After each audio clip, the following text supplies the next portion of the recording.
அண்மைச் செய்தி. புதுச்சேரியில் கொலை செய்யப்பட்ட சிறுமியின் குடும்பத்திற்கு மேலும் 10 லட்சம் நிவாரணம் வழங்கப்பட்டிருக்கிறது. இது பற்றிய மேலும் விவரங்களை செய்தியாளர் எழில்குமார் வழங்கி கேட்கலாம். எழில்குமார், வணக்கம்.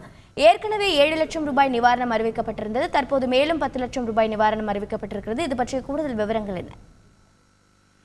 புதுச்சேரியில் 9 வயது சிறுமி கொலை செய்யப்பட்ட சம்பவத்தை கண்டித்து புதுச்சேரியின் பல்வேறு பகுதிகளில் தொடர்ச்சியாக ஆர்ப்பாட்டம், போராட்டம் என தொடர்ச்சியான போராட்டங்கள் நடைபெற்று வருகிறது. இதனிடையே உயிரிழந்த சிறுமியின் குடும்பத்திற்கு முதலமைச்சர் நிவாரண நிதியிலிருந்து ரூபாய் 20 லட்சம் வழங்கப்படும் என ஏற்கனவே முதலமைச்சர் ரங்கசாமி அறிவித்திருந்தார். இந்நிலையில் வன்கொடுமை தடுப்பு சட்டத்தின் கீழ் ஆதிரி திராவிடர் நலத்துறையிலிருந்து 7 லட்சம் குடும்பத்தினருக்கு வழங்கப்படும் என இன்று மதியம் அறிவிக்கப்பட்டிருந்தது.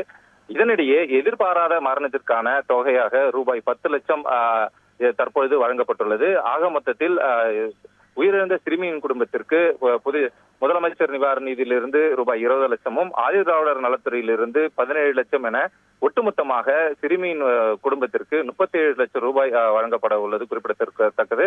தற்பொழுது ஆதிரி திராவிடர் நலத்துறை சார்பில் வழங்கப்பட உள்ள இந்த 17 லட்சத்திற்கான ஆணையை முதலமைச்சர் ரங்கசாமி உயிரிழந்த சிறுமியின் தந்தை மற்றும் தாய் ஆகியோரிடம் அந்த ஆணையை ஒப்படைத்தார். மேலும் வரும் திங்கட்கிழமை அந்த 7 லட்சத்திற்கான அந்த அவரது வங்கி கணக்கில் செலுத்தப்பட உள்ளது. இதே போல் 10 லட்சமும் அடுத்த வாரம் வழங்கப்படும் என தெரிவிக்கப்பட்டுள்ளது.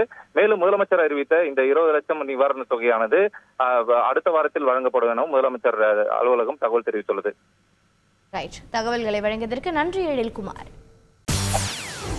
செய்திகளை உடனுக்குடன் தெரிந்து கொள்ள உடனே சப்ஸ்கிரைப் பண்ணுங்க.